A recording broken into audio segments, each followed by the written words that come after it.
नमस्कार, आदाब। Crime petrol Dastak में आप सभी का स्वागत है।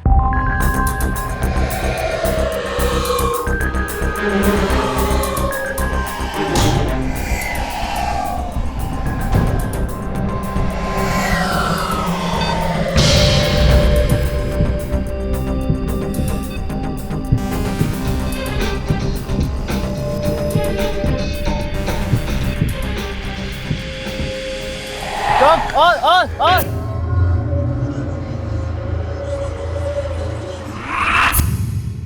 एक जंगल, एक आदमी, एक सांप और एक दुर्घटना। सदियों से प्रकृति और इंसान के बीच की जंग मौत के साए में लड़ी गई है। प्रकृति इंसान को बार बार लगातार दस्तक देती आई है कि हदें पार की जा रही हैं। इस धरती पर हर जीव का अधिकार है, पर अक्सर जहरीले इंसान प्रकृति की आड़ में अपनी विकृति को अंजाम देते हैं। आज का यह केस एक एक्सीडेंट नहीं, बल्कि एक षड्यंत्र था। एक हत्या थी जिसमें एक सांप को मौत का औजार बनाया गया। मार्च 2010, नागपुर, महाराष्ट्र।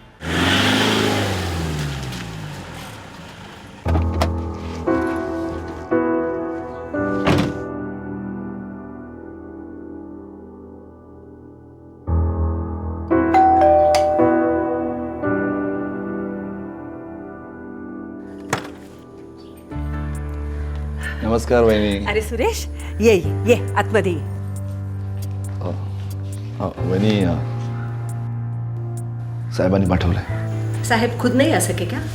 काय फरक पड़तो आई, बाबा का नहीं आना कोई नई बात तो नहीं है ना. नमस्कार. तसा नहीं है संजय बाबा साहब, माहूर गांव गए कुछ जमीन के सिलसिले में. मैं समझती हूँ सुरेश, तुमने पैसे लाए, ये तो बड़ी बात है. ये तो मैं हो. बेटा, ये पैसे बैंक में डिपॉजिट कर दो. अरे अंदर का ये गुस्सा, ये जहर थूक दे बेटा. जो हुआ सो हुआ. कड़वी यादें जिंदगी खराब कर देती है बेटा. झालं प्रवचन. आई कुछ किताबें खरीदनी. संजय का अभी भी पैसे दिए, लेना उसी से. क्या दादा, सुबह सुबह मूड ऑफ? एक पे कितना चाहिए? 2-4 लाख. नहीं, अभी 500 ही काफी है. क्या भीख के पैसे हैं ये? साहब ने भेजे हैं. साहब को बड़ी चिंता रहती है हमारी. बीच बीच में दिल मेहरबान हो जाता है तो भेज देते हैं. छोड़ो ना दादा, क्या एक ही बात को लेकर आपका रिकॉर्ड बजता रहता है. मुझे ना फुल कॉन्फिडेंस है कि एक दिन ये पैसे चिल्लर होंगे और हम इतने बड़े हो जाएंगे कि आप सोच भी नहीं सकते. तब तक भीख के पैसों पर जिंदा रहना होगा ना. क्या दादा, आप क्यों इतनी नफरत पालते हैं? क्योंकि मेरा हक, तेरा हक और आई का हक, हम तीनों का हक एक नेवला निकल गया है. और जब तक मुझे मेरा हक नहीं मिलता ना, तब तक मैं नफरत पालूंगा बॉस. जम के पालूंगा. ये तो मैं.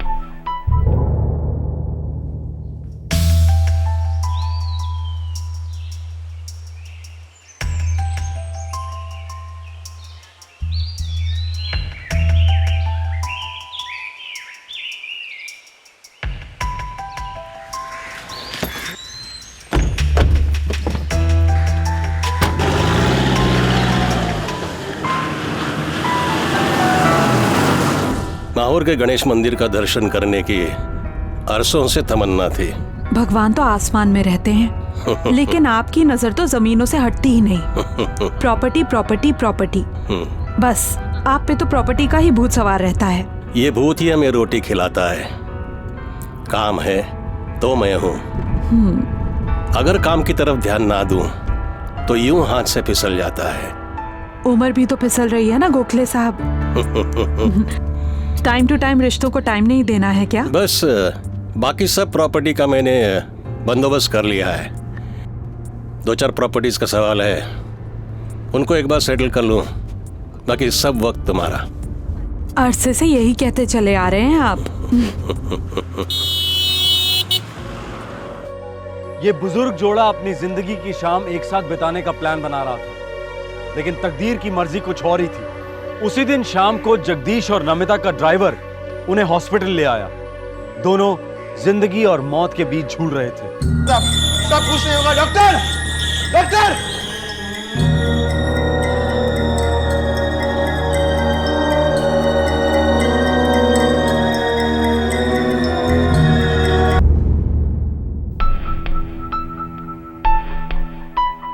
आई एम सॉरी, मैं किसी को बचा नहीं सका। उन दोनों की मौत हो चुकी है। दरअसल तुम जब उन्हें यहाँ लाए थे तब वो दोनों मर चुके थे। सिस्टर, पुलिस को फ़ोन करो, ये पुलिस केस है। Okay sir. हॉस्पिटल पहुँचने से पहले ये दोनों मर चुके थे। थोड़ा जल्दी पहुँचते तो शायद हम इन्हें बचा सकते। फैलता है,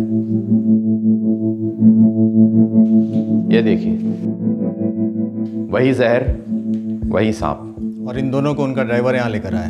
इन दो लाशों को, यस, ड्राइवर ले आया था। क्या पाटिल, एक ही सांप तुम्हारे मालिक और मालकिन दोनों को एक ही टाइम पर डस गया? भाई साहब और मेम सबको माहौर ले जा रहा था। वहाँ के मंदिर में माथा देखना चाहते थे साहब। अचानक साहब ने बीच में गाड़ी रोकने को कहा।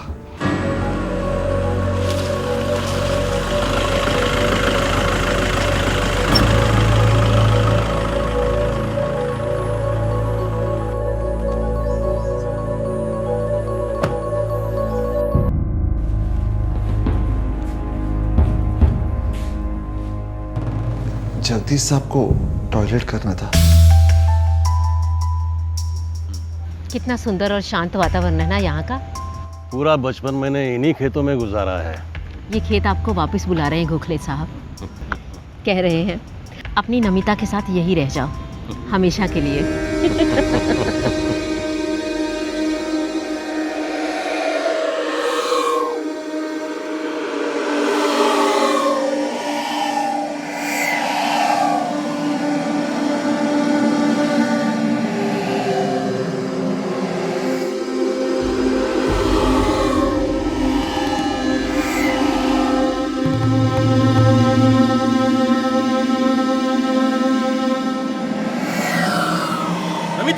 क्या हुआ?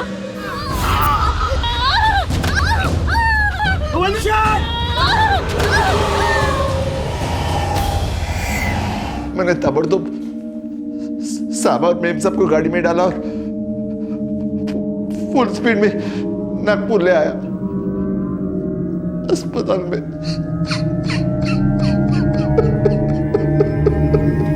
इंस्पेक्टर, मैं 100% श्योर हूँ यह स्नेक बाइट ही है। इसके अलावा कुछ नहीं। ना कोई खरोच, ना कोई जख्म, कुछ भी नहीं। मतलब ये एक एक्सीडेंट केस है, एक अननेचुरल एक्सीडेंट। एक ही सांप ने दो इंसानों को एक के बाद एक डस लिया। ऐसा ही हुआ है। ठीक है, पोस्टमार्टम रिपोर्ट तो आप हमें भिजवा दीजिए और इन दोनों लाशों को फैमिली के हवाले कर दीजिए।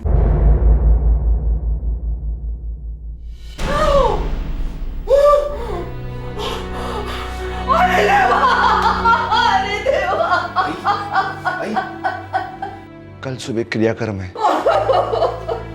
संजय बाबा, आपको आग देनी होगी। आग लगाए कई साल हो गए पाटिल, और कैसी आग? मुझे यह बात कहने की हिम्मत कैसे की तुमने? इस घर से कोई मरा हुआ मुंह देखने नहीं आएगा। दफा हो जाओ यहां से। आग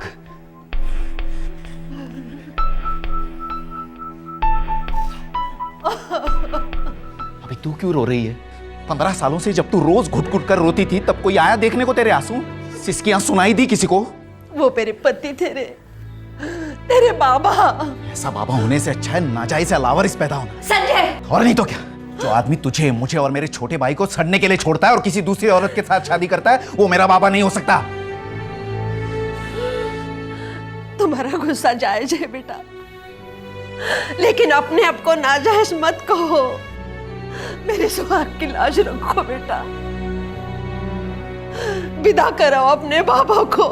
बड़े बेटे हो ना, बड़ा दिल रखो बेटा। जाओ बेटा जाओ।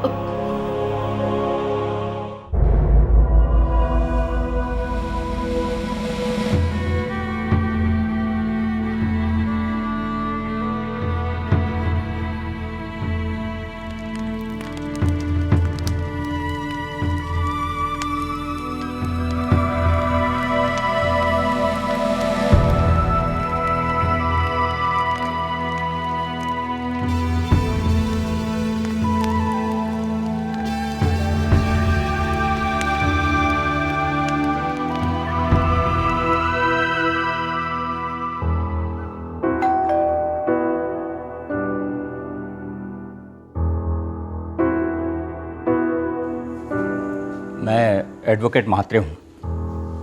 मिस्टर जगदीश गोखले मेरे क्लाइंट थे। आइए ना, अंदर आइए। दरअसल मुझे उनके बड़े बेटे संजय गोखले से बात करनी। गोखले ने लगभग अपनी सारी संपत्ति उस बिल्डर को बेच दी थी। बस प्रॉपर्टीज में एक दो चीज़ें बची हैं। तो आचार डालू उसका मैं? यहाँ क्यों आए हो वो बोलो। हमारे नाम एक दमड़ी नहीं छोड़ी होगी उसने। करेक्ट। उनकी वसीयत के हिसाब से आप लोगों के नाम पर कुछ भी नहीं है। दरअसल वो प्रॉपर्टी उन्होंने अपनी दूसरी पत्नी नमिता गोखले के नाम कर दी थी, मगर अब वो भी नहीं है और उनकी कोई वसीयत भी नहीं है। तो ये रामायण हम लोगों को क्यों सुना रहे हो आप? क्योंकि कानूनी तौर पर वो संपत्ति अब आप तीनों की है।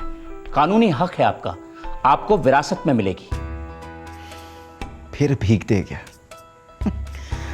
मरते मरते टुकड़े फेंक गया। देखो मिस्टर संजय, मैं सिर्फ कानून समझता हूँ, जज्बात नहीं। आप अपने बाबा से नफरत करें, मुझे कोई फर्क नहीं पड़ता। मेरा काम है वो प्रॉपर्टी आपके नाम करना। एक काम कीजिए, आप कल सुबह मेरे ऑफिस आ जाइए, कुछ कागजात पर दस्तखत कर दीजिए, वो प्रॉपर्टी आपके नाम हो जाएगी। आज ज़रूर जाइएगा, मुझे फाइल बंद करनी है।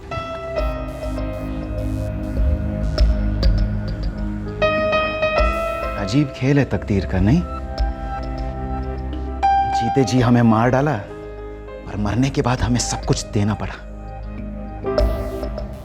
बहुत तकलीफ होती होगी उसकी आत्मा को, और उससे भी ज्यादा उस औरत की आत्मा को। अच्छा हुआ। बड़े दुर्भाग्य की बात थी कि एक सांप के डसने से जगदीश गोखले और नमिता गोखले की मौत हो गई। दोनों प्रकृति का नजारा एंजॉय कर रहे थे कि अचानक झाड़ी से एक अज्ञात जहरीला, महाजहरीला सांप निकलता है और दोनों को बारी बारी से डस लेता है और वहां से निकल जाता है।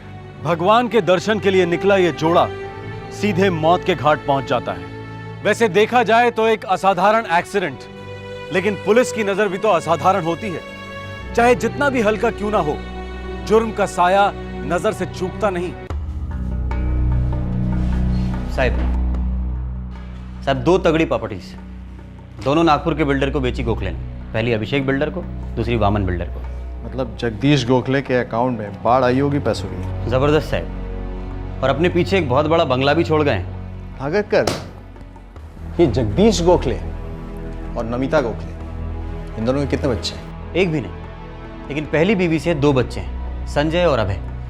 लेकिन प्रॉपर्टी सारी नमिता गोखले के नाम पे थी। अभी नमिता गोखले की डेथ हो गई है, तो बाय डिफॉल्ट ये प्रॉपर्टी संजय, अभय और उनकी माँ के नाम पे जाती है। और सांप को तो प्रॉपर्टी से कुछ लेना देना था नहीं। हो सर। अब एक और बात अटपटी है। क्या? मैंने गोखले के वकील से बात की। उसने बताया कि 6 महीने पहले गोखले की पहली बीवी से जो पहला लड़का है संजय, वो गिरफ्तार हुआ था। किस चार्ज में?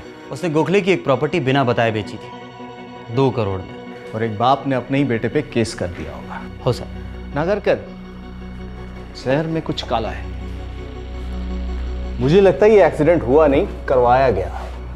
साहब एक बात समझ नहीं आती कि एक सांप एक बार में 2 लोगों को कैसे डस सकता है? यही तो हमें पता करना है नागरकर। हाँ, मैंने बाबा की एक प्रॉपर्टी बेची थी। बाबा ने पुलिस भेजी और मुझे गिरफ्तार करवाया। मैंने 2 करोड़ रुपए बाबा को लौटा दिए। हाँ, मैंने ऐसा किया। ऐसा क्यों किया? क्योंकि मुझे भीख लेना मंजूर नहीं था। कोर्ट ने जितना मेंटेनेंस बोला था उसके ऊपर 1 पैसा नहीं देते थे बाबा। तुम्हें भीख मंजूर नहीं था, लेकिन और पैसों की भूख थी तुम्हें। वो हक था हमारा, मेरा, मेरी माँ का, मेरे भाई का, हम तीनों का। इसलिए तुमने जुर्म किया और अपने ही बाबा के सिग्नेचर की फॉर्जरी की। हाँ, की। तो केस अब कोर्ट में है। जिस दिन तुम्हारे बाबा को और नमिता गोखले को सांप ने डसा, उस दिन तुम कहाँ थे? मैं नागपुर में था। और देखिए इंस्पेक्टर, अगर आप मुझ पर शक कर रहे हैं ना, तो आप अपना और मेरा वक्त बर्बाद कर रहे हैं। ना मैं सांप हूं, ना सपेरा। लेकिन जहर तो कूट कूट कर भरा है तुम्हारे अंदर। फिर मरना मुझे चाहिए था ना। मैं चुपचाप जहर पीता रहा और जिंदा रहा। बाबा और उस औरत को अपने किए की सजा मिल गई।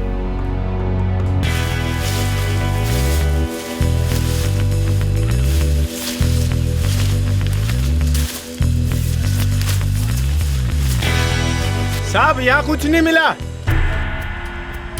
एक बात बताना, अगर सांप ने पहले औरत को उसके बाद आदमी को काटा, ऐसे क्यों? मतलब गोखले चिल्लाया तो होगा, सांप डरते नहीं क्या? और ड्राइवर भी था वहाँ पे। वह रहा था क्या? दोनों चिल्लाए होंगे, पास में खड़ा था फिर भी कुछ नहीं कर सका। साहब, ड्राइवर के आते ही सांप भाग गया। सांप ने दोनों को डसा, लेकिन ड्राइवर को नहीं डसा। शायद सांप को दो आदमियों को डसने की ही सुपारी दी गई थी। सांप ने वही किया जो सपेरे ने कहा।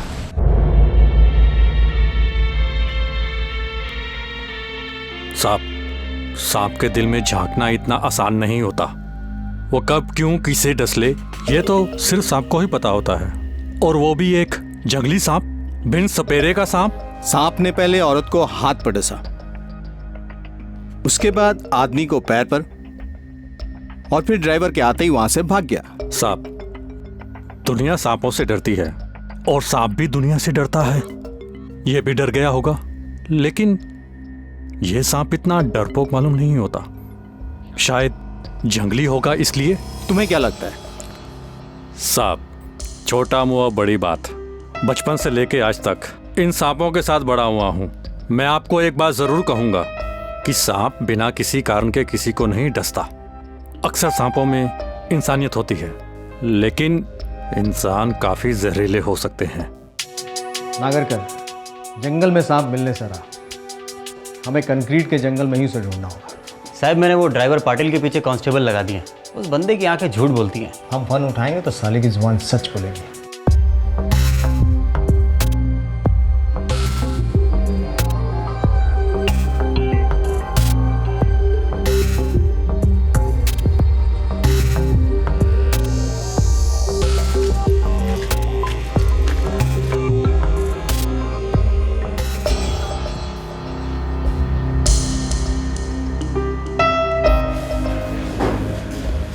लेगा कुछ तो ले।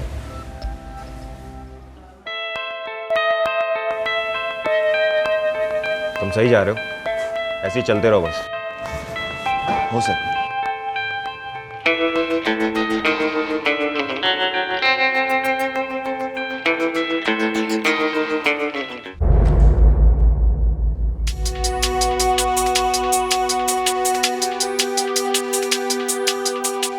ऐसे ही तुमने मुंह खोला था ना, हमें बू आई थी पाटिल, झूठ की बू।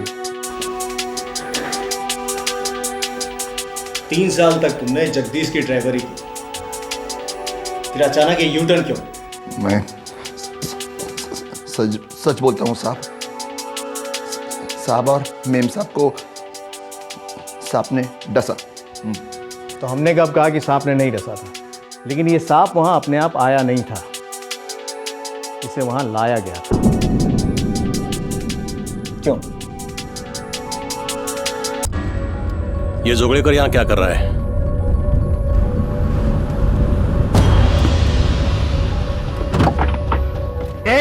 चुपचाप उस गाड़ी को पीछे कर। ये जोगड़ेकर, ये क्या मजाक है? खतरनाक मजाक है, जैसा बोला है वैसा करो नहीं तो मरो। अरे गाड़ी चलाना आगे। अरे क्या हो रहा है?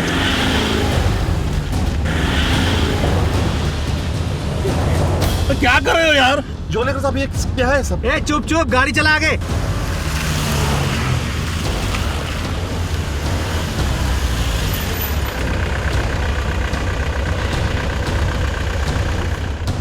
निकलो, चलो।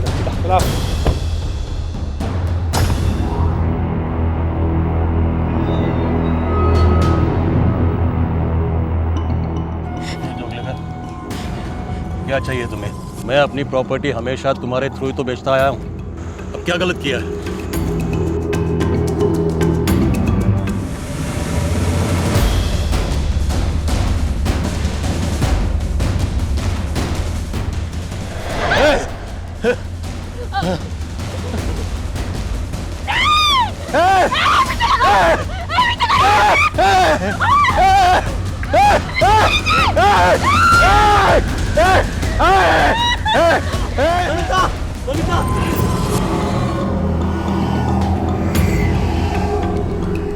तू क्या बोलेगा, तुझे याद है ना?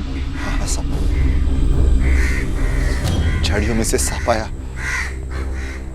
सांप और मेम सबको डस गए। इसी बात पे अड़े रहना, तुझ पे कोई शक नहीं करेगा, और हमारा तो चांस ही नहीं बनता। अगर तूने मुंह खोला तो फिर सांप मुंह खोलेगा। तेरे बीवी तेरे बच्चे ऐसे ही पड़े मिलेंगे, फड़फड़ा के मरे हुए, समझा? हाँ साहब। साहब, उन्होंने बोला था कोई शक नहीं करेगा। बहुत खतरनाक लोग हैं वो सब। धमकी सच हो जाती अगर मैं सच बोलता। मेरी बीवी है साहब, छोटे छोटे बच्चे।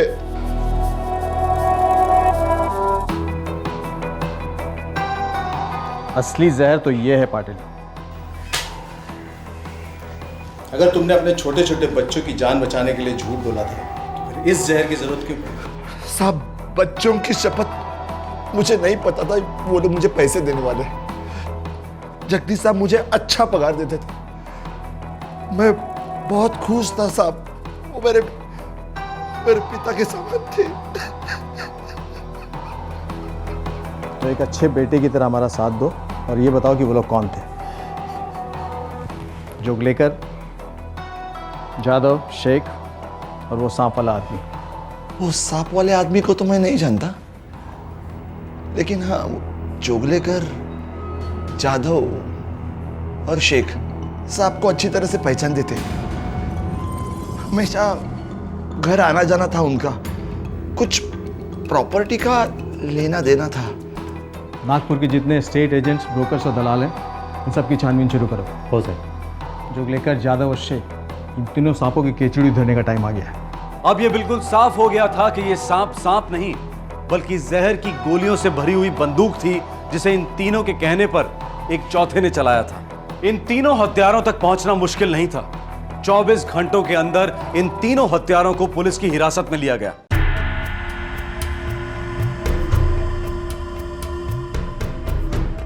चौथा कौन था? जयदीप। ये जयदीप कौन? वो यवतमल का रहने वाला है साहब, सांपों की ट्रेनिंग करता है।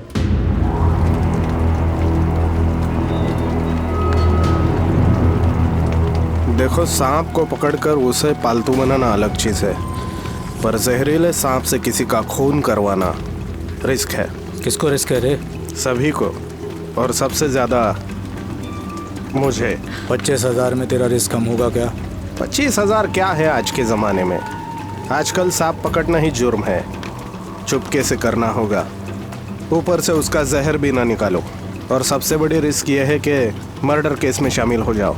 25,000 आप ही सोचिए। हमारे पास सोचने का टाइम नहीं है, तुम अभी सोच कर बताओ, फिगर बोलो। कम से कम 2 पेटी लगेगा।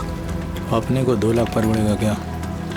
डन कर दे, कम से कम करोड़ों का माल हाथ लगेगा। डन कर दे। हमें 2 पेटी मंजूर है। 50,000 अभी, बाकी काम के बाद। नहीं, 1 पेटी अभी, 1 काम होने के बाद। बुढ़ा बुढ़ी दोनों चिता पे होंगे, गारंटी मेरी। ठीक है। जगदीश गोखले के साथ क्या डीलिंग थी तुम लोगों की? हम उसकी प्रॉपर्टी के लिए ग्राहक ढूंढ के देते थे साहब। जाहिर है तुम लोगों को इसकी दलाली मिलती होगी। 2%।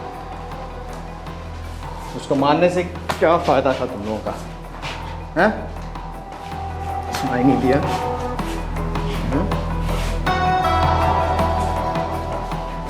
मैं ढंग से पूछ रहा हूँ, उसको मारने की वजह क्या थी? सुपारी ली थी तुम लोगों ने? या हिस्सा मिलने वाला था? हिस्सा कितना? 50%। तुम दलालों को इतनी बड़ी रकम का वादा करने वाला कौन है?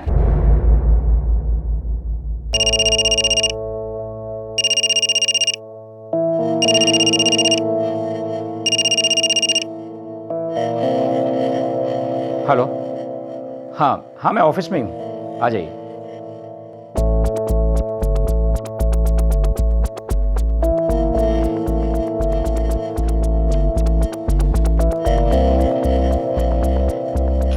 इसमें थोड़ा वक्त लगेगा, जैसे ही फॉर्मेलिटीज खत्म हो जाएंगी मैं तुम्हें खुद कांटेक्ट करूंगा। Thank you. फॉर्मेलिटी रहने दो, एडवोकेट मात्रे। क्या बात है इंस्पेक्टर? हमें पता चला है कि जगदीश गोखले और नमिता गोखले, इनका कत्ल हुआ है। ये क्या कह रहे हैं आप? किसने करवाया?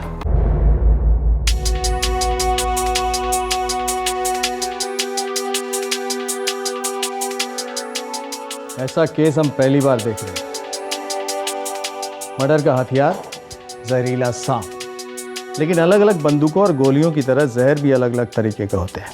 एक होता है नफरत का जहर और एक लालच का। तुमने सांप में कौन से जहर की गोली भरी थी संजय? लालच या नफरत? तुम्हारी मारो। हिम्मत कैसे हुई तुम्हारी? किससे पूछकर तुमने प्रॉपर्टी बेची? वो प्रॉपर्टी मेरी है, बेचू दान में दूं, जो दिल में आए करूं। वो प्रॉपर्टी मेरी है, सिर्फ मेरी। गलत। वो पहले दादाजी की थी, फिर आपकी हुई। मेरा अब उस पर हक बनता है। जब तक मैं ना दूं हक नहीं बनता। अहो चूक झाली त्याची, गलती हुई लड़के से। देवयानी, गलती और जुर्म इसमें फर्क समझो। इसने मेरी पीठ पीछे फॉर्जरी करके 2 करोड़ की प्रॉपर्टी बेची है। कम से कम 7 साल की सजा होगी इसे। चुपचाप सारा पैसा लौटा दो, वरना कोर्ट ले जाऊंगा। हाथ जोड़ती हूँ, ऐसा मत कीजिए। देवयानी, एक चोर के लिए क्यों अपने आप को इतनी तकलीफ देती हो? अरे नालायक है ये। हाँ नालायक हूं मैं, लेकिन क्यों हूं नालायक? क्योंकि मेरा बाप मुझे लायक नहीं समझता, मेरी माँ को और मेरे भाई को लायक नहीं समझता। कूड़े कचरे की तरह उठाकर फेंक दिया और दूसरी औरत के साथ शादी कर ली। यही है तुम्हारी लायकी। फोड़ा ना। इस मामले में दखल देने की औकात नहीं है तुम्हारी। उस बिल्डर से जो पैसे लिए थे ना, चुपचाप वापस कर दो, वरना कोर्ट ले जाऊंगा। सजा होगी तुम्हें। 15 सालों से सजा हो रही है हम सबको, और क्या सजा दिलवाओगे आप?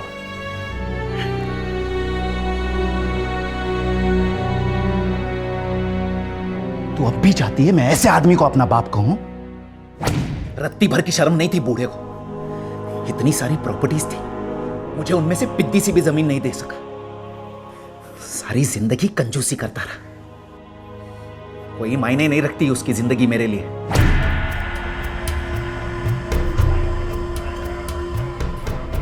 देखो, मैं जानता हूं कि आप लोग हाथ धोकर उसके पीछे पड़े हो ताकि वो अपनी 5 प्रॉपर्टीज आपके खरीदारों को बेचे।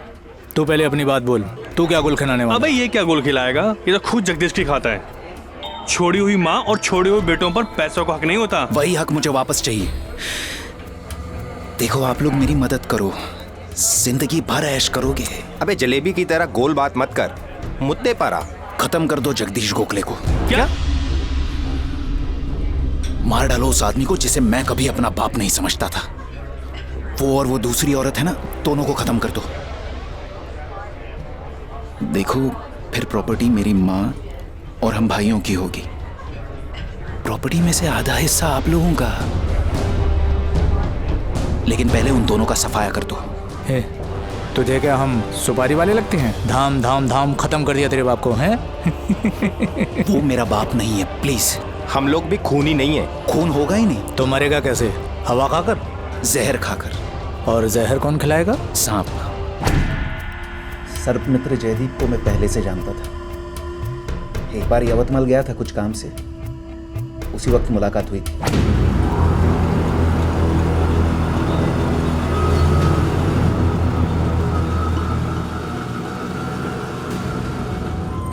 ये क्या लेकर घूम रहे हो भाई? सांप वाप है क्या?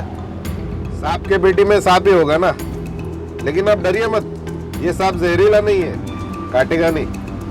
अच्छा, सपेरे हो क्या? नहीं नहीं, मैं सर्प मित्र हूँ। बचपन से मेरी सांपों के साथ दोस्ती है।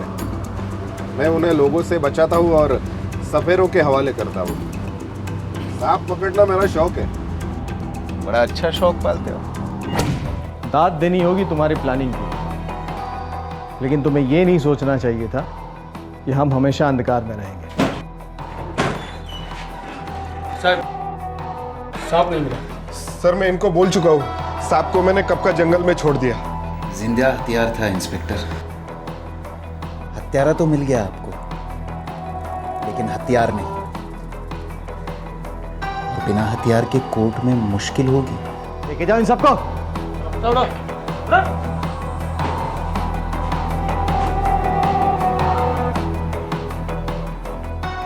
एक सॉलिड केस बनाओ इन सब पर, ताकि जिंदगी भर सलाखों के पीछे सड़े। अरे कार के नसरे पोरा रे, अरे बाप था फक्त नावापुरता आई, सिर्फ कहने को। पति नहीं था तुम्हारा, तलाक दे चुका था तुम्हें, कुछ नहीं लगता था तुम्हारा। अरे क्या किया तूने? काय केलंस तू हे? आता कशाला रडतेस? देवा परमेश्वरा, अरे क्या हुआ है? ये क्या हुआ? क्या हुआ?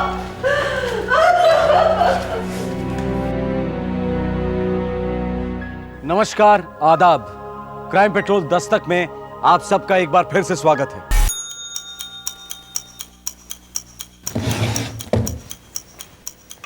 मेन साहब। हाँ, मैं जरा बाजार से सब्जी लेकर आती हूँ। ठीक है, जल्दी आना, देर मत करना। जी मेन साहब।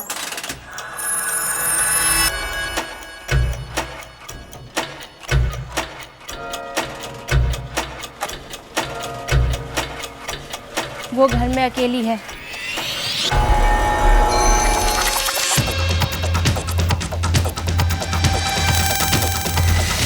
अरे तुम अंदर कैसे आए?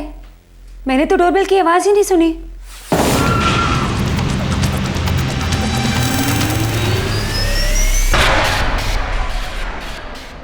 हवा की तरह लोग घर में दाखिल होते हैं, बाहर जाते हैं और फिर वापस लौटते हैं, पर जब अपने ही कोई भयंकर षड्यंत्र रचते हैं तो इस घर में आने जाने के बीच में जाने जा सकती हैं। आज के केस में भी कुछ ऐसा ही हुआ। ना तो जुर्म की आहट सुनाई दी और ना ही दस्तक। जनवरी 2011, नई दिल्ली।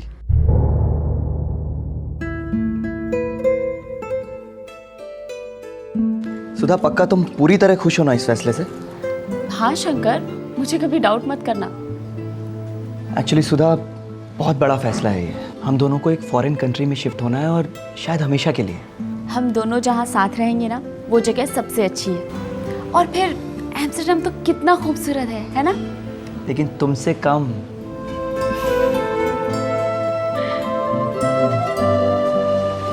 अच्छा सुधा, मैं चलता हूँ, शाम को मिलते हैं। बाय।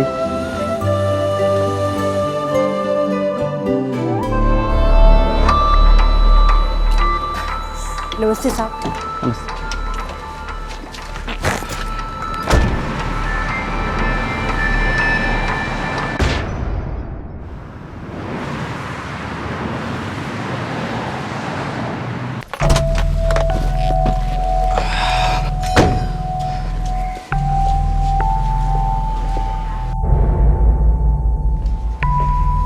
सुधा, सुधा,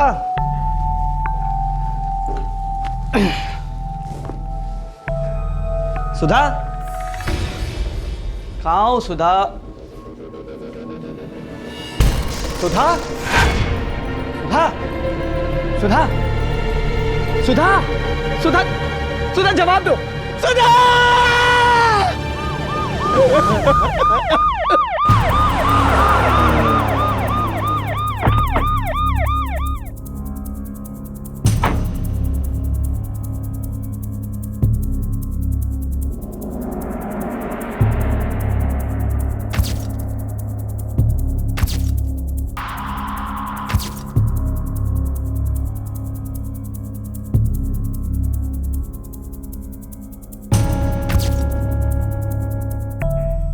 मैं रोज की तरह शाम को ऑफिस से लौटा, घर आया तो बाहर का दरवाजा खुला हुआ था।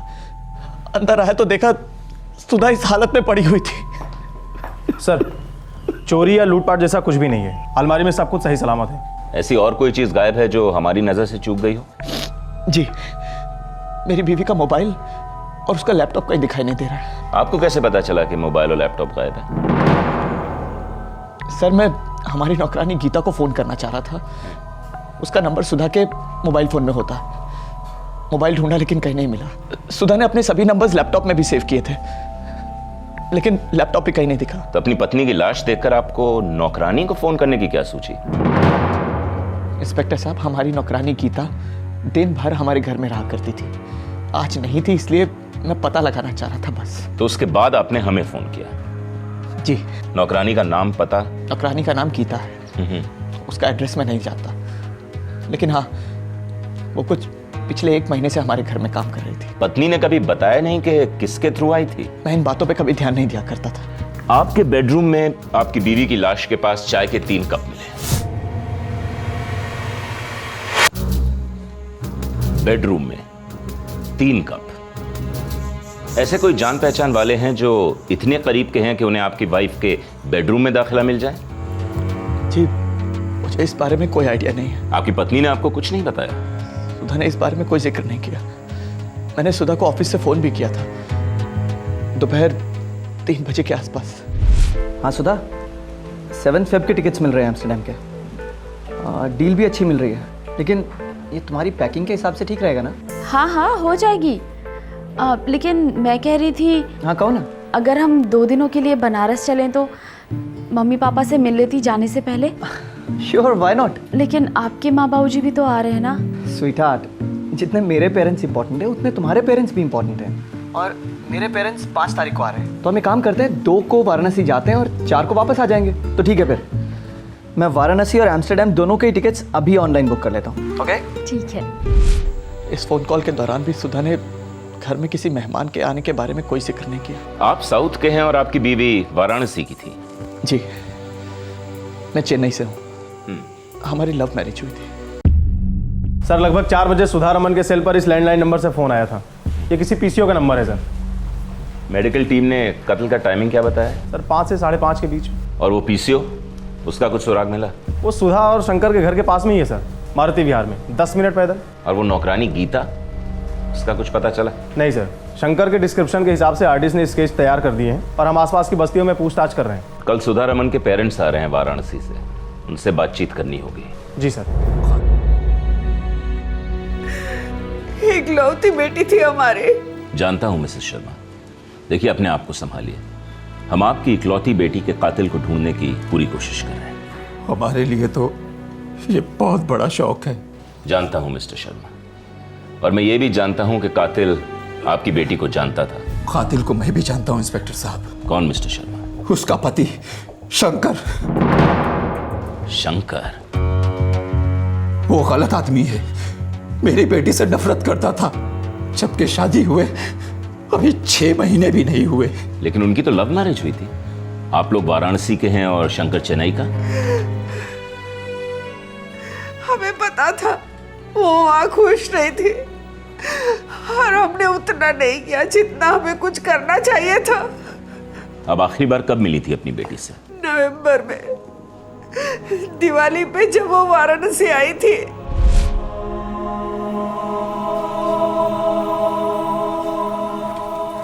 बेटा शंकर क्यों नहीं आया तुम्हारे साथ?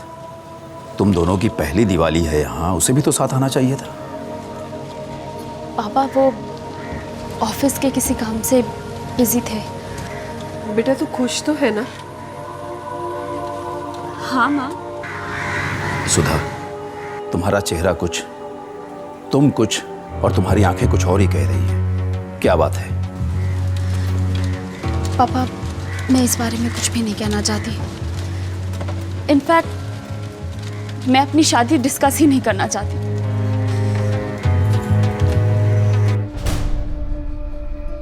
पापा जी ऐसी कोई सीरियस बात नहीं है, ट्रस्ट मी, सब ठीक है। कुछ ठीक नहीं है शंकर। मेरी बेटी के चेहरे पर मार के निशान हैं। तुमने उस पर हाथ उठाया? वो पापा जी गलती से हाथ उठ गया था, आइंदा ऐसा कभी नहीं होगा। मैं सुधा से माफ़ी मांग चुका हूँ और आपसे भी माफ़ी चाहता हूँ। आइंदा ऐसा कभी नहीं होगा और अब हम दोनों के बीच में सब ठीक है। आप चाहें तो सुधा से कंफर्म कर सकते हैं। फिर वो दिवाली के मौके पर अकेली क्यों आई है? सारा दिन उदास रहती है वो। दरअसल पापा जी काम की वजह से ऑफिस से छुट्टी नहीं मिल सकी और सुधा मुझे मिस कर रही होगी, शायद इसीलिए उदास है। बस थोड़ी देर में कॉल करूंगा उसे। थोड़ी देर में क्या से क्या हो जाता है शंकर, मुझे अभी साफ साफ बता दो। मैं इसी वक्त फैसला करना चाहता हूं बस। मुझे फैसला करना चाहिए था, अपनी सुधा को वापस नहीं भेजना चाहिए था मुझे। हमने अपने हाथों से हमारी बेटी को मौत के मुंह में धकेल दिया। नरक में भी जगह नहीं मिलेगी हमें।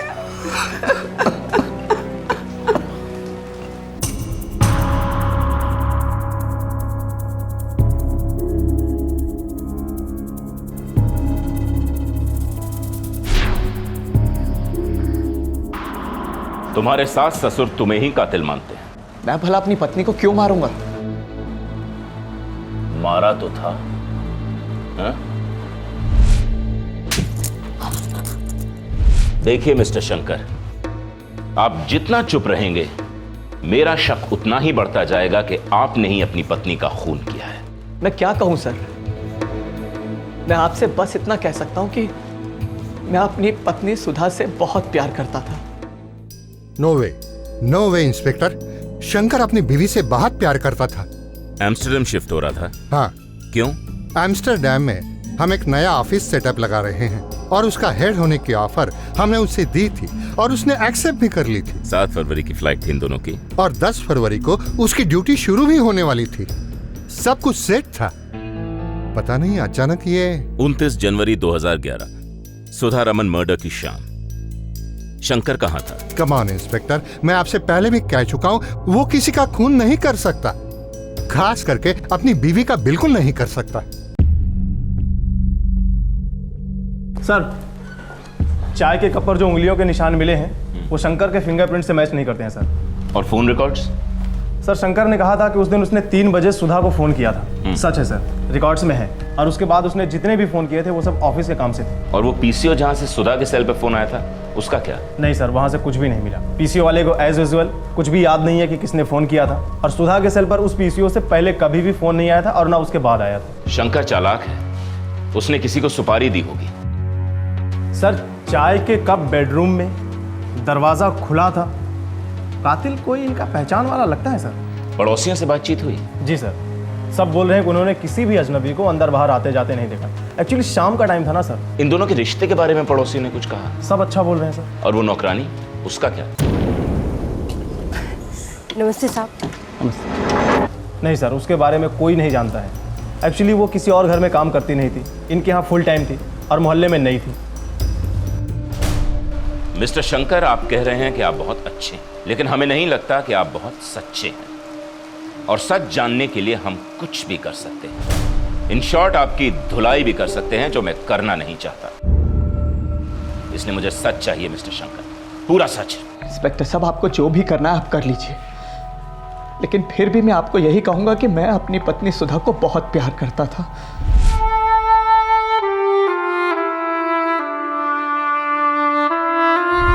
आपके घर कोई जान पहचान वाला आदमी ही आया था मिस्टर शंकर। आपकी नौकरानी भी गायब है, आपको उसके बारे में भी कुछ नहीं पता? नहीं पता सर। तो ऐसी सूरत में मैं खूनी कैसे बनता हूं, आप ही बताइए।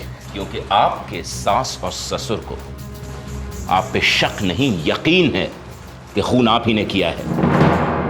और ऐसा कोई रीजन नहीं कि मैं भी आप पर शक न करूं। कल से हमारी नौकरानी नहीं आ रही है। तो इसमें नया क्या है Sweta? If I am not wrong, पिछले 6 महीनों में कुल 4 नौकरानियां शायद छोड़ के गई हैं। शंकर, ये क्या मेरी गलती है? Of course not. Demand and supply, simple. पूरे दिल्ली की प्रॉब्लम है, रिलैक्स। मुझे ना एक फुल टाइम नौकरानी चाहिए। मैं वापस से ड्यूटी ज्वाइन करना चाहती हूँ। That's good. रख लो ना फुल टाइम नौकरानी एंड ज्वाइन कर लो full time duty with immediate effect.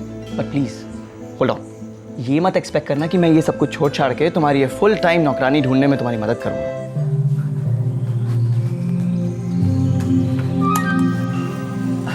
नमस्ते साहब। नमस्ते। मिशन पूरा हुआ लगता है। हाँ, तुम मुझे कुछ ज्यादा ही अंडर एस्टिमेट कर रहे थे। मैंने एक दिन में नई नौकरानी ढूंढ ली। Superb, you are too good. और यही नहीं, गीता मेरे वाराणसी की है, मेरे अपने शहर की, और अब ये मेरा घर संभालेगी। और तुम मुझे संभालना, संभालोगी ना? मुझे मालूम था मिस्टर शंकर कि आप सच छुपा रहे हैं। मैंने आपसे कुछ नहीं छुपाया सर। पहले बोला था नौकरानी का पता नहीं मालूम, अब कह रहे हो वाराणसी की है। वो बस मेरे दिमाग से उतर गया था। पूरी वाराणसी छान मारो, इस गीता का स्केच फ्लैश करो। या तो ये नौकरानी गीता इस केस में शामिल है, या अपना हीरो शंकर कोई बहुत बड़ा गेम खेल रहा है। Yes doctor? हाँ, मर्डर गला घोटने से ही हुआ है। तो फिर आपने उस दिन पूछा था ना कि कोई सेक्सुअल असॉल्ट हुआ है या नहीं? हाँ, और आपने ना कहा था। दरअसल उस दिन पकड़ में नहीं आया था। सेक्सुअल असॉल्ट हुआ है, रेप हुआ था। ओह, आई सी। और एक बात। क्या डॉक्टर? रेप 2 लोगों ने मिलकर किया था। हमें 2 सीमेन सैंपल्स मिले हैं, दोनों अजनबियों के हैं। मिस्टर शंकर का तो नहीं है।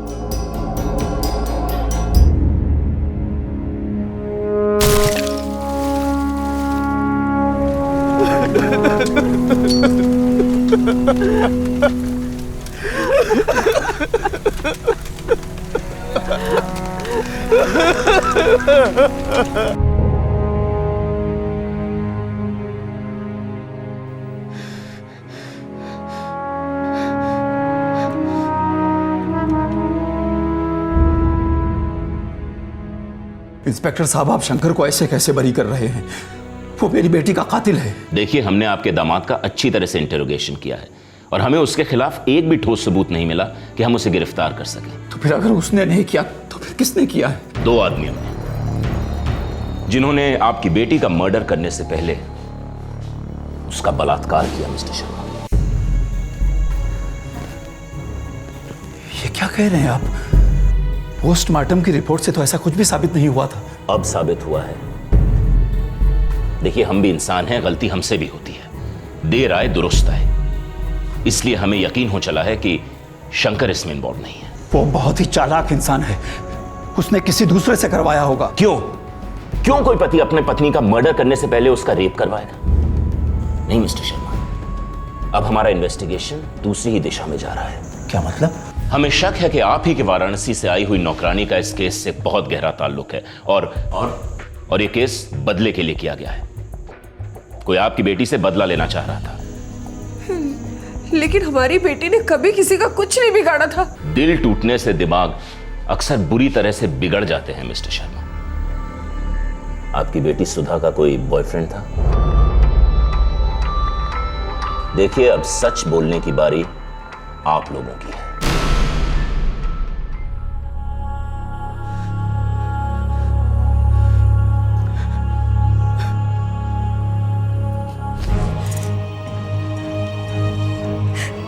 शंकर, मेरा यकीन करो, मैं नहीं जानती कि उसे कैसे पता चला मैं यहाँ रहती हूँ।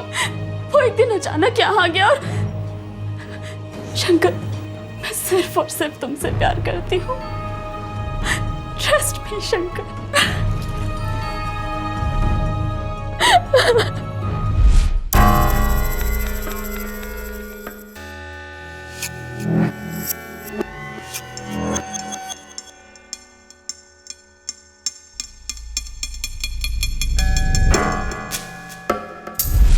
आज पहली बार आया था वो?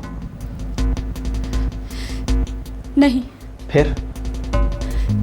जब हम हनीमून से लौटे थे और तुमने जॉब ज्वाइन की थी और अचानक से मेरे सामने आ गया।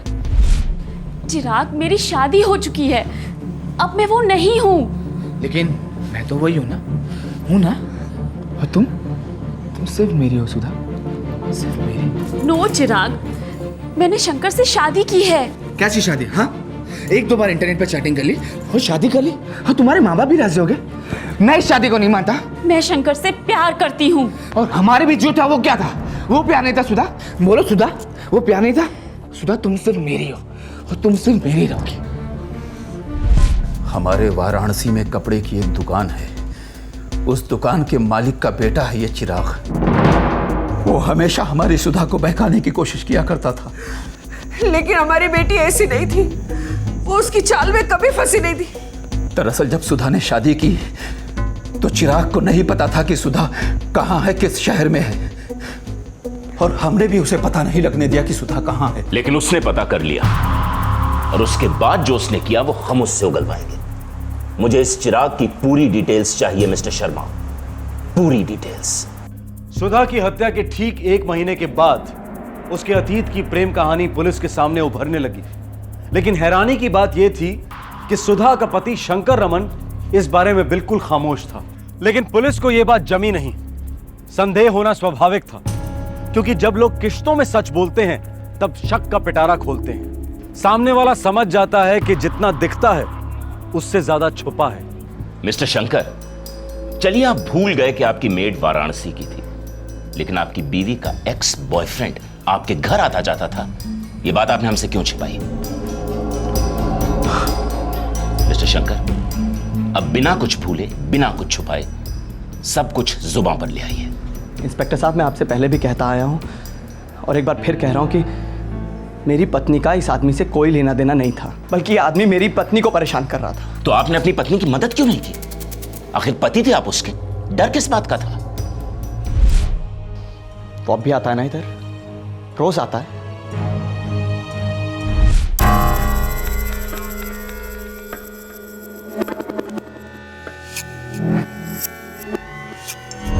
मैं क्या करूं शंकर, मैं उसे हर बार मना करती हूँ, वो फिर भी आ जाता है। उसकी पुलिस में रिपोर्ट करूं? क्या बातें होती हैं तुम्हारे बीच में?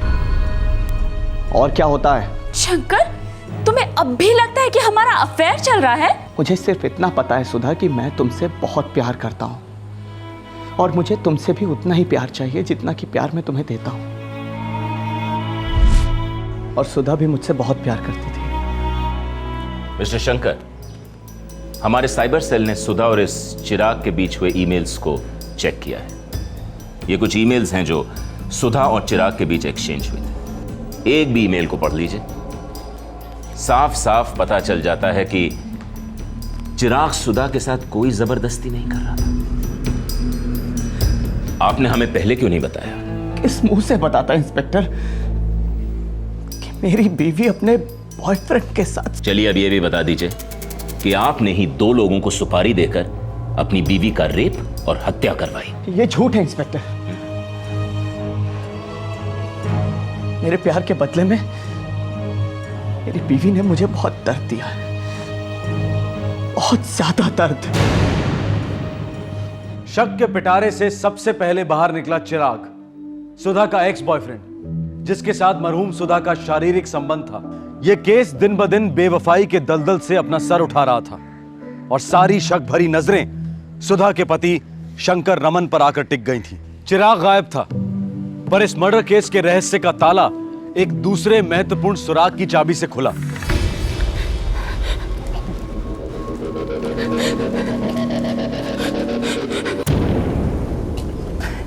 नमस्ते साहब।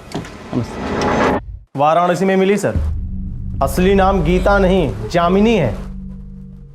सुन, अगर सच नहीं बोली तो तेरी एक एक हड्डी तोड़ देंगे। चल बोल। साहब मैंने कुछ नहीं किया साहब। हाँ? मैंने कुछ नहीं किया। मैं तो सब्जी लेने बाहर गई थी साहब, और जब घर आकर देखा तो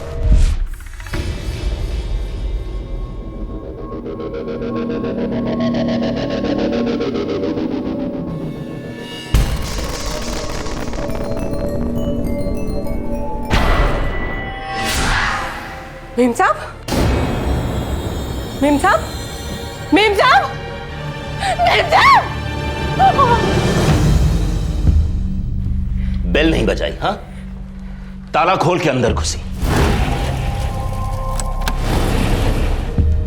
पता था बेल बजाने का कोई फायदा तो है नहीं। मेम साहब तो अंदर मरी पड़ी होगी ना? नहीं साहब, मुझे नहीं पता था कि वो लोग ये करने आए थे। मेम साहब, मैं तरकारी लेने के लिए बाहर जा रही हूँ। हाँ ठीक है, लेकिन जल्दी आना, देर मत करना। जी।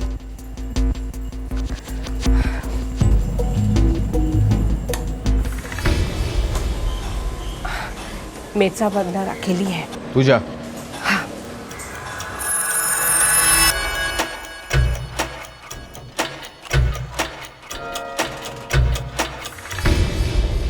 अरे तुम अंदर कैसे आए? मैंने तो डोरबेल की आवाज भी नहीं सुनी। साहब मैंने कुछ नहीं किया साहब, और मुझे नहीं पता था कि वो लोग मेम साहब को मार ही डालेंगे। साहब मुझे तो वाराणसी से मेम साहब पर नजर रखने के लिए कहा गया था, और मैं पूरी खबर भी देती थी साहब। किसे खबर देती थी तू? कौन लाया था तुझे वाराणसी से? मेम साहब अंदर अकेली है। तू जा।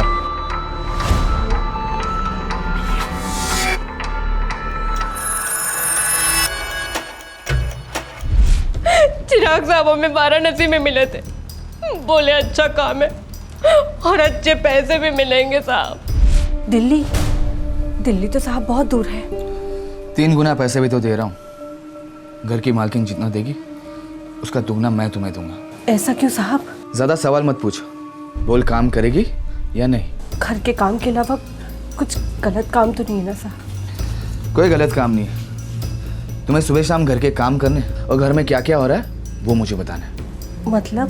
घर का सांप कब बाहर जाता है, उनके बीच में क्या क्या बातें होती है, उनमें क्या क्या झगड़े होते हैं, सब कुछ बताना है। इन शॉर्ट जामिनी, तुम्हें मेरे लिए जासूसी करनी है। साहब कोई खतरा तो नहीं है ना? है, मुझसे। अगर मुझसे गद्दारी करोगी तो मार दूंगा। बस चुपचाप ढंग से मेरा काम करती जाओ। माला माल खुद, माला माल। शंकर रमन इस बात से बिल्कुल अनजान था कि उसके घर में काम करने वाली गीता दरअसल उसी के घर में जासूस बनाकर भेजी गई थी। चिराग को सुधा के थ्रू पता चला था कि सुधा को एक फुल टाइम काम करने वाली बाई की जरूरत थी और उसने इसी बात का फायदा उठाया। चिराग चाहता था कि सुधा और वो पहले की तरह एक हो जाएं। सुधा उसकी और सिर्फ उसकी बनी रहे। तो फिर इस हत्या का मकसद क्या था? साहब, ये कांड होने से एक दिन पहले मैं चिराग साहब को मिली थी साहब, और मैंने रोज की तरह उन्हें सारी बातें बताई। साहब, मेम साहब और साहब बाहर गांव जा रहे हैं। घूमने के लिए? नहीं साहब, हमेशा के लिए जा रहे हैं। क्या बकवास कर रही हो तुम? देश छोड़कर जा रहे हैं साहब। क्यों, कोई और बात सुनी तुमने? शंकर साहब को पता लग गया है कि आप सुधा मैडम से पीछे में घर पर मिलने आते हैं। हमारी किस्मत हमें एक अच्छा मौका दे रही है। मुझे एम्स्टर्डम में पोस्टिंग मिल रही है। एम्स्टर्डम? हाँ सुधा, 4 साल मिनिमम। तुम चलोगी ना मेरे साथ? नहीं आना चाहती तो कोई बात नहीं, मैं तुम्हारे साथ जबरदस्ती नहीं करूंगा। सुधा, तुम चाहो तो उस लड़के चिराग के साथ यह मामला सेटल करके मुझे बाद में ज्वाइन कर सकती हो, या फिर जो तुम्हारा दिल कहता है वो करो। मेरा दिल ये कहता है कि तुम मेरे पति हो और जहां तुम जाओगे मैं भी वहीं रहूंगी, चाहे कुछ भी हो जाए। मैं कल शाम को 4:30 बजे घर पे आऊंगा। तुम कोई भी बहाना बनाना और बाहर चली जाना।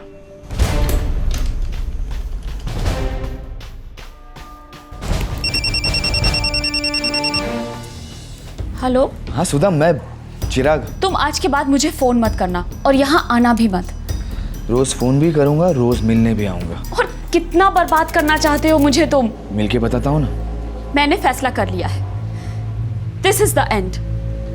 मैं शंकर के साथ एम्स्टर्डम जा रही हूँ, हमेशा हमेशा के लिए। देखो चिराग, तुम एक अच्छी सी लड़की ढूंढकर उससे शादी कर लो, अपनी लाइफ जियो और मुझे अपनी लाइफ जीने दो। लेकिन एक आखिरी बार मुझसे मिल लो प्लीज। इस तरह फोन पे बाय मत बोलो। एक लास्ट टाइम प्लीज। ठीक है, एक लास्ट बार। Thank you.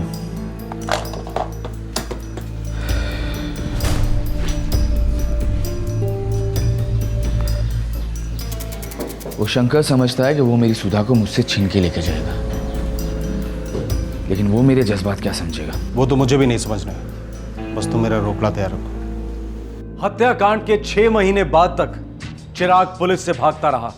आखिरकार जुलाई 2011 में पुलिस ने उसे वाराणसी में धर लिया, जब वो चुपके से शहर में दोबारा दाखिल होने की फिराक में था।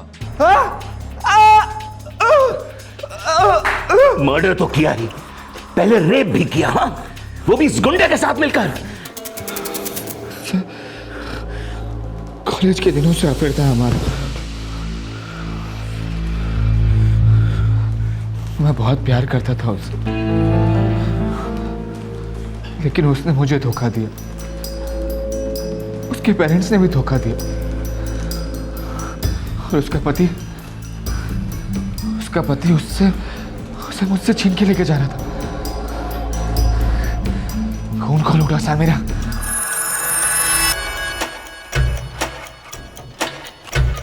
अरे तुम अंदर कैसे आए? मैंने तो बेल की आवाज भी नहीं सुनी। मेरे दिल की धड़कन इस बैल से ऊंची, तुम्हें वो सुनाई नहीं देती प्लीज चिराग, हम यहाँ आखिरी बार मिल रहे हैं बाय कहने के लिए। अरे ये कौन है? ये मेरा दोस्त है और पार्टनर भी। सुधा, सुधा तुम मुझे छोड़ के नहीं जा सकती सुधा। सुधा मैं तुमसे बहुत प्यार करता हूँ सुधा, और हम तुम्हें कहीं जाने नहीं देंगे सुधा। ये तुम क्या कह रहे हो? हाँ सुधा।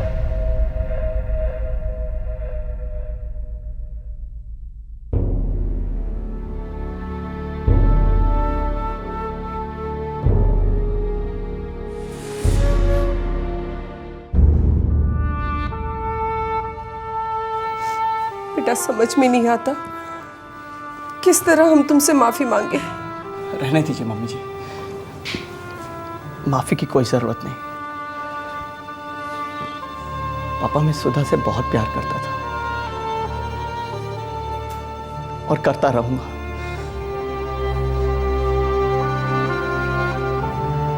सुधा की यादें ही मुझे जिंदा रखेंगी।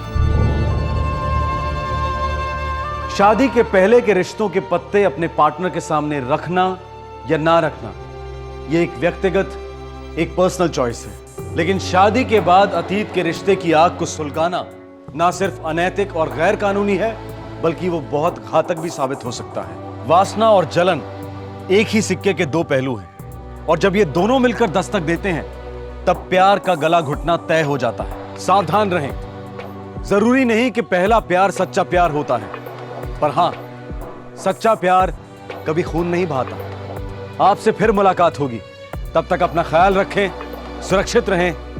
जय हिंद। इस तरह के और भी एपिसोड देखने के लिए हमारे चैनल को सब्सक्राइब करें और बेल आइकन दबाना ना भूलें।